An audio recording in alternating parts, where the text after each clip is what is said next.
So hello everyone, welcome back to my channel. এখানে আমি Valentine day উপলক্ষে makeup করতে চলে গেছিলাম আমার বয়ফ্রেন্ডকে সারপ্রাইজ দেওয়ার জন্য। এখানে আমার টিচার আমাকে মেকআপ করে দিচ্ছে, দেখতেই পাচ্ছ।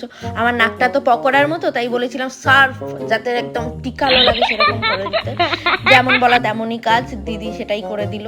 তারপরে আমাকে তো আর ব্লাশ করানোর কেউ নেই, তাই বলেছিলাম ভোরে ভোরে ব্লাশ দিতে যাতে গালটা টমেটোর মতো লাল হয়ে যায়, লজ্জা লজ্জা ভাব চলে আসে। আমার মুখটা দেখলেই যেন সে বুঝতে পারে আমি লজ্জা পেয়েছি। এমনিতে তো লজ্জা সরম নেই আমার, তো এমনিতে গাল লাল হয় না লজ্জায়। তো এখানে আমি ফুল রেডি হয়ে গেছি, শুধু হেয়ার স্টাইলটাই বাকি ছিল। দেন আমার হেয়ার স্টাইল দিদি করে দিল। করে দেওয়ার পর আমি ফিটফাট হয়ে সবাইকে টাটা বলে বেরিয়ে আসি। বেরিয়ে এসে দেখতেই পাচ্ছ আমার ফুল লুক কেমন হয়েছে। সো ফাইনালি আমার সব রেডি, আমি বেরিয়ে পড়েছি বয়ফ্রেন্ড খুঁজতে। হ্যাঁ, আমার বয়ফ্রেন্ড নেই, আমি চির সিঙ্গেল। তো এখন আমি বয়ফ্রেন্ড খুঁজি। ততক্ষণ তোমরা আমার চ্যানেলটাকে লাইক করো, সাবস্ক্রাইব করো। টাটা।